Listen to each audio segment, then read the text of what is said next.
Arsenal के against 3-0 की defeat के बाद सोशल मीडिया पर बहुत ही ज़्यादा एक्सट्रीम देखने को मिले। एक साइड कह रही है कि मैन सिटी आर फिनिश्ड, दूसरी साइड का कहना है कि नहीं, ये सिर्फ़ एक गेम था, ये सिर्फ़ एक फ्रेंडली था, कोई इश्यू नहीं है, सब कुछ ठीक हो जाएगा। बट मेरे को पर्सनली लगता है कि शायद सच इन दोनों झूठ के बीच में कहीं पर है। तो सीज़न क अभी जस्ट स्टार्ट ही हुआ है। एक कम्युनिटी शील्ड या ओपनिंग परफॉर्मेंस से पूरा सीज़न का जजमेंट पास करना बहुत ही डेंजरस हो सकता है, हम सबके लिए। लेकिन इसका मतलब ये बिल्कुल भी नहीं है कि जो प्रॉब्लम्स दिख रही हैं, उन्हें इग्नोर कर दिया जाए। तो इस वीडियो में हम कंक्लूजन्स ड्रॉ नहीं करेंगे। मैं किसी को ब्लेम नहीं करना चाहता हूँ। मैं यहाँ पर सिर्फ़ और सिर्फ़ ये डिस्कस करना चाहता हूँ कि अगर आर्सेनल के अगेंस्ट जो इश्यूज़ हमें दिख रहे थे, क्या उनका कोई रियलिस्टिक सॉल्यूशन है या हमारा सीज़न ऐसा ही होगा जैसा अभी-अभी हमने देखा? तो चलिए भाई शुरू करते हैं। लेकिन मैंने इस वीडियो को इस तरह से अरेंज किया है कि मैंने सोचा कि मैं इसको 4 पार्ट में डिस्कशन रखना चाहता हूँ, जहाँ पर मैं पहले पार्ट में ट्रांसफर्स की बात करना चाहता हूँ कि कौन इनकमिंग है, कौन आउटगोइंग है, क्या सिचुएशन है। सेकंड पार्ट में मैं डिसीजन मेकिंग के बारे में बात करना चाहता हूँ, जो हमारे प्लेयर्स को के से नहीं ली गई इस पर्टिकुलर मैच में। थर्ड टॉपिक मैं थोड़ा-सा टच करना चाहूँगा, जो स्ट्रक्चरल चेंजेस है from Pep Guardiola era to Maresca era. And last में हम will discuss the elephant in the room, that is Donnarumma situation. चलिए शुरू करते हैं। सबसे पहले स्क्वाड की कंस्ट्रक्शन की बात करता हूँ। देखो, रॉड्री ऑलरेडी जा चुका है। We have made peace with it. कइयों को बुरा लगा, कइयों ने बोला ठीक है, but now it's done. Most probably Savinho को लेकर टॉटनहम के साथ नेगोशिएशन चल रही होगी। Nobody knows exactly what is happening there, but let's just presume कि Savinho is also leaving. Midfield में मीनवाइल काफ़ी मूवमेंट लग रही है। लोग कह रहे हैं बुआडी का डील फाइनल स्टेजेस पे है। कोई कह रहा है एनज़ो फर्नांडिस का मूव अब ज़रूर वर्क करेगा।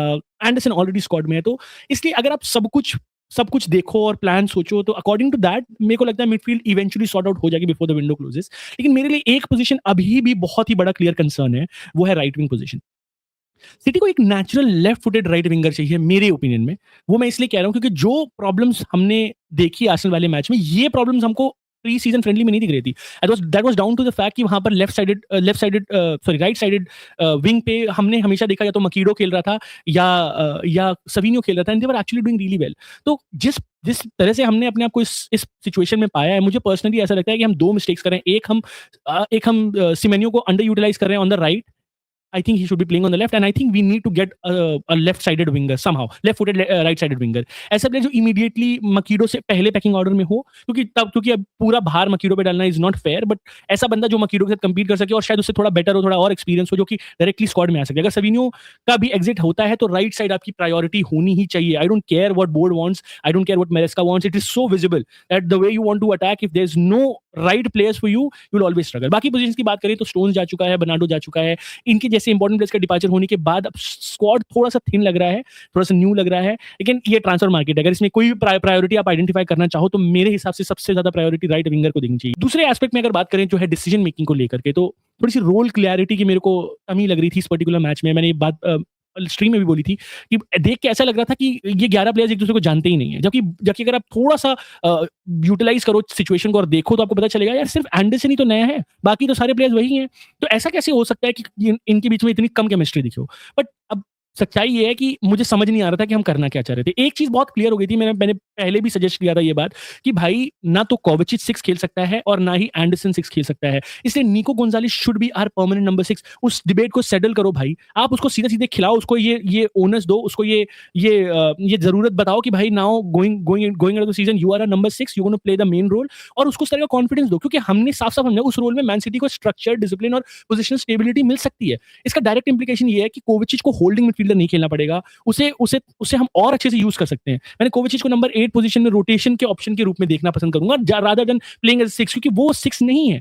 क्योंकि जब भी आप देखो, जो डीपेस्ट मिडफील्डर होता है किसी भी टीम का, जिसका रोल डिफेंसिव प्रोटेक्शन होता है, अगर वो वीक है ना तो आपको दिखेगा पूरी की पूरी पूरा का पूरा स्ट्रक्चर आपको हिलता हुआ दिखेगा। अब बात करते हैं डिफेंस की। अगर आप मुझसे सजेशन मांगो तो मुझे पर्सनली ऐसा लगता है कि गेही अगर स्क्वाड में है और वो इंटीग्रेटेड हो चुका है, तो मुझे लगता है उसे उसे थोड़ा डिफेंसिव हायरार्की में ऊपर रखना चाहिए। ऑनेस्टली थोड़ा-सा थोड़ा-सा रीअसेस करने की ज़रूरत है।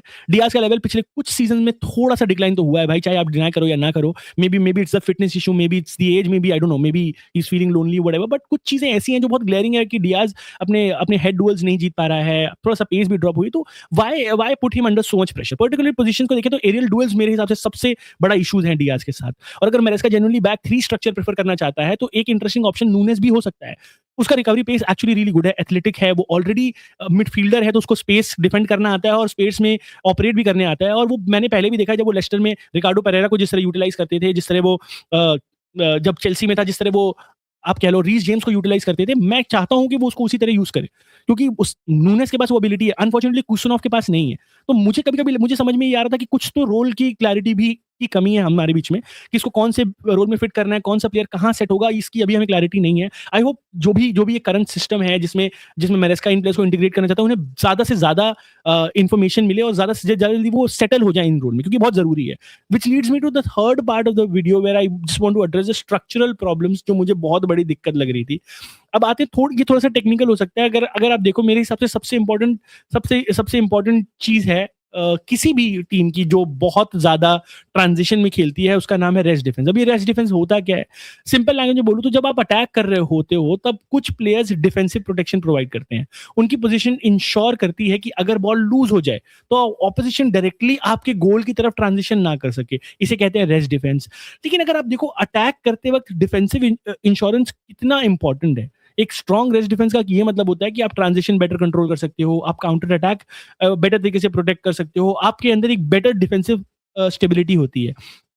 जो थोड़े बहुत इश्यूज़ ये हैं कि अगर आप देखोगे, अगर आपकी डिफेंस ठीक नहीं है, तो आपके बहुत ज़्यादा ओपन स्पेसेस दिखेंगे, आपको ईज़ी काउंटर्स मिल जाएँगे, डिफेंसिव केओस होगा, जो यू एग्ज़ैक्टली आर्सेनल वाले मैच में लग रहा था। अब तो मैरेस्का ने चूज़ किया है 3-1 का rest defence, which basically means is कि वो एक सेंट्रल मिडफील्डर अपॉइंट कर रहा है and then he is asking the 3 midfielders in front of him to go forward. अब इसमें हो ये रहा है कि 3 प्लेयर्स अटैक कर रहे हैं और एक सिंगल पिवट पे सेंट्रल पोजीशन पे प्रोवाइड कर रहे हैं। थियरी में ये अटैकिंग ओवरलोड क्रिएट कर सकता है। ये क्योंकि अगर आप एक एक्स्ट्रा मैन डालोगे मिडफील्ड में, तो that is going to create an overload. लेकिन प्रैक्टिकलिटी में प्रॉब्लम ये हो रही है कि अगर एक सिंगल पिवट बीट हो जाए ना, तो आपका पूरा स्ट्रक्चर एक्सपोज हो सकता है। और एक्जैक्टली वही कंसर्न आर्सेनल के अगेंस्ट नजर आ रहा था। बिल्कुल साफ-साफ समझ में आ रहा था कि काउंटर प्रेसिंग की इंटेंसिटी हमारी बिल्कुल भी नहीं थी। सेंट्रल स्पेसेस में हम इतने ज्यादा वल्नरेबल लग रहे थे, ट्रांजिशंस इतने ईजी थे कि जब हाई रिस्क अटैकिंग स्ट्रक्चर आप यूज करते हो, तो साथ में एलीट काउंटर प्रेसिंग भी होनी चाहिए, जो कि मुझे लगता है ज्यादा बड़ा इशू नहीं है, क्योंकि अभी फिटनेस लेवल प्लेयर्स की नहीं है। जैसे-जैसे वो थोड़ा और फिट हो जाएँगे, थोड़ा फिजिकली और इन ट्यून हो जाएँगे प्रीमियर लीग के पेस से, तो वो धीरे-धीरे नेचुरली आ जाएगी, तो वो प्रॉब्लम की बात नहीं है। But right now that is the issue. अब अगर आप दोनों को एक ही पैकेज डील में देखो, तो आप एक को चूज़ करोगे, दूसरे को इग्नोर नहीं कर सकते। इसीलिए मेरा अपना मानना है कि जब तक ये सब कुछ सेटल नहीं हो जाता, I personally feel Maresca should use a 2-3 structure where personally there should be 2 people who should be protecting the defensive line. और उससे होगा ये कि देखो, हो सकता है शायद आप ओवरलोड ना क्रिएट करो, हो सकता है आप उतने उतने अटैकिंग ना दिखो, लेकिन आप डिफेंसिवली ज्यादा सॉलिड रहोगे। और मुझे लगता है सेंट्रल एरियाज में अगर आप सिक्योर हो, तो ट्रांजिशन को बेटर कंट्रोल कर सकते हो और काउंटर अटैक को इजीली फेज आउट कर सकते हो। क्योंकि अब आपकी बॉडी इन ट्यून्ड है, आपकी मसल मेमोरी इन ट्यून्ड है, तो City are going to create chances. ऐसा नहीं हो सकता कि सिटी अगर अगर एक मिडफील्डर पीछे खिलाना चालू कर देगी, तो हम क्रिएट ही नहीं कर पाएंगे। मुझे पर्सनली ऐसा नहीं लगता, लेकिन उससे एक स्टेबिलिटी आएगी। अगर आप किसी भी गेम में जा रहे हो जहां पर आपको पता है कि आप डिफेंसिवली थोड़े से सॉलिड हो, तो आप बिना टेंशन के आगे बढ़ सकते हो। और जितना ज्यादा आप जैसे जैसे आप ग्रो इन होगे सीजन में, उस और अच्छा लगेगा, आपको भी अच्छा फील होगा, आप अपने बारे में कॉन्फिडेंट फील करने लगोगे and eventually you can switch back to 3-1 formation, अगर अगर वो सब सेटल हो जाते हैं तो। एक और मिसिंग एलिमेंट है जो मुझे लगता है, जो रोटेशन की बात है, अगर अटैकिंग फेज में आप देखो, तो एक और बहुत ही नोटिसेबल चीज थी, तो वो थी प्रेडिक्टेबिलिटी। विंगर्स अगर एडवांस एट्स के बीच में ज्यादा रोटेशन ही नहीं दिख रहा था। What I am saying is कि जहां जहां पर हमको प्री सीजन में एक लिंकअप दिख रहा था बिटवीन कोविचिच, सेमेन्यो और even RIICO Louis for that matter when he played against Atletico Madrid, इस मैच में से कुछ नहीं दिख रहा था। जब प्लेयर स्टैटिक पोजीशन में ही रहेंगे ना, तो ऑपोजिशन को डिफेंड करना बहुत आसान हो जाएगा। लेकिन जब विंगर्स अंदर आते हैं, 8 वाइड ड्रिफ्ट करते हैं, तो पोजीशन एक्सचेंज होती है, तब डिफेंसिव रेफरेंसेस ब्रेक होने के चांसेस ज्यादा लगते हैं। तो अगर आपको याद होगा कि फर्स्ट हाफ में देयर वर मोमेंट्स जब Elliott Anderson actually put that right pocket space, वो वहां गया, उसने क्रॉसेस भी दिए। मैं एग्जैक्टली टाइम मुझे नहीं पता गेम का, बट अगर आपको याद हो तो उसने 2 क्रॉसेस भी दिए थे, और वो बहुत, वही मैं देखना चाहता हूँ। मैं चाहता हूं कि हमारे 8 एडवांस रोल्स में जाएं, क्योंकि बाद में मैसेज यही था कि सिमेन्यो आप भी इनसाइड कट करो और डोकू आप भी इनसाइड करो, ताकि ओवरलोड क्रिएट हो सके। तो वो एक अच्छा सा एक पॉजिटिव था इस मैच में, लेकिन अभी थोड़ा दूर है भाई, अभी वो फ्लूइडिटी चाहिए हमें, अभी वो कंट्रोल नहीं कर पा रहे हैं। तो अगर आप स्ट्रक्चर लूज नहीं करते हो, तो ज्यादा प्रिडिक्टेबल हो, लेकिन कम से कम सेफ हो। तो वो एक छोटा सा पॉइंट था जो मुझे लग रहा था कि मैंने मिस कर दिया बोलते वक्त। लेकिन अगर लास्ट पॉइंट पे आऊं before this video gets too long, is about Donnarumma. अब मुझे नहीं पता कि ये पैनिक है या पेशेंस की जरूरत है। मैं सच बताऊं, मेरे ऑनेस्ट ओपिनियन स्टार्टिंग में यही थे कि बहुत ही खराब है। मैंने उसमें वीडियो में भी ये बात बोली कि यार this is not expected from world class keeper, लेकिन मैं ऑनेस्टली यही अपनी प्रीवियस पोजीशन को थोड़ी सी एडजस्ट करना चाहूंगा। जब मैंने थोड़ा सा काउंटर एविडेंस देखा, जब मैंने थोड़ा लोगों की बातें सुनी, तो मुझे समझ में आया कि मेरेस्का के सिस्टम में गोलकीपर का एक स्पेसिफिक डिमांड है, और एडेप्टेशन टाइम नेचुरली थोड़ा सा टाइम लगेगा। इसलिए मेरा एक सिंपल सा सोल्यूशन है कि भाई इसको टाइम दो।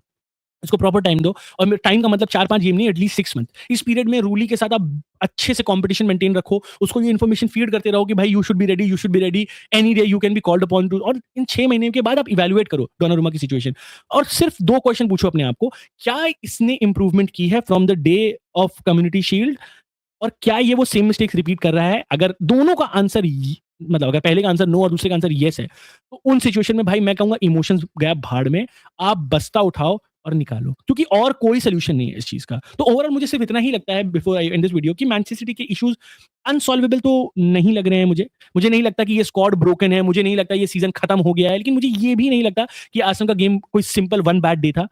मुझे नहीं लगता ऐसा है, मुझे लगता है इसे इग्नोर करना एक बहुत बड़ी मिस्टेक होगी। It's a very big lesson and we are very fortunate that it happened to us before the actual season really started. तो सिर्फ जो जेन्युइन कंसर्न्स हैं वो दिख रहे हैं, लेकिन उन जेन्युइन कंसर्न के सॉल्यूशन भी हैं। एक बेटर राइट विंगर, एक क्लियर मिडफील्ड रोल और more secure rest defence structure अगर हम कर सकें, तो मुझे पर्सनली लगता है कि हम कहीं न कहीं अपने आप को हैंडल कर लेंगे। चाहूँगा जो भी आप लोग ये वीडियो देख रहे हो, कि अगर आप मारेस्का होते, तो आर्सेनल के मैच के बाद मैं आपसे अगर एक सवाल पूछूँ, तो आप अपने हिसाब से क्या है वो एक चेंज जो आप करना चाहते हो? तो अगर आप मुझे बता सको तो प्लीज़ कमेंट सेक्शन में बताइएगा। प्लीज़ लाइक करिएगा ये वीडियो, सब्सक्राइब करिएगा। More such videos would be coming. मुझे फीडबैक भी दीजिएगा whether you like this kind of videos और नॉट। तो अगर वीडियो पसंद आए तो लाइक ज़रूर करना, चैनल को सब्सक्राइब ज़रूर करना और मिलते हैं आपसे नेक्स्ट वीडियो में। Until next time take care boys.